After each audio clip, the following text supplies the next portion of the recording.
Zvinoti nyasha dzatenzi wedu Jesu Kristu, rudo rwaMwari runopfuura kuziva kwevanhu, nyasha dzakatipa pfuma, nyasha dzakatisimudza kuva zvatiri nhasi. Idzodzi nyasha dziri kutendwa nevana wenyu vachiuya pamberi penyu vachizviziva kuti handidyi mbeu. Vana wenyu aya vauya Mwari kuti muropafadze mbeu yavo ibereke zvizhinji. Tiri kunamata muzita raJesu Kristu nyenyaya yaMwari yakabayiwa kuti murangarire mhuri dzavo, murangarire vanokangirwa chingwa, murangarire mabasa emaoko avo, murangarire muchirugu chehuku, murangarire mhuri dzavo. Tinonamata tichikutendai.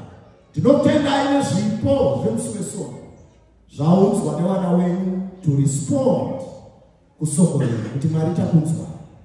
Ropafadzai umwe naumwe watambanudza ruoko, ropafadzai mhuri dzavo, ropafadzai maplans eupenyu hwavo.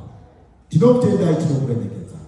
Zvino tinoti idzi nyasha ngadziende nesu petakuenda kudzimba tungamirire pamugwagwa. Kubva iko zvino dzamarara matisanganisazve upenyu husingaperi. Amen.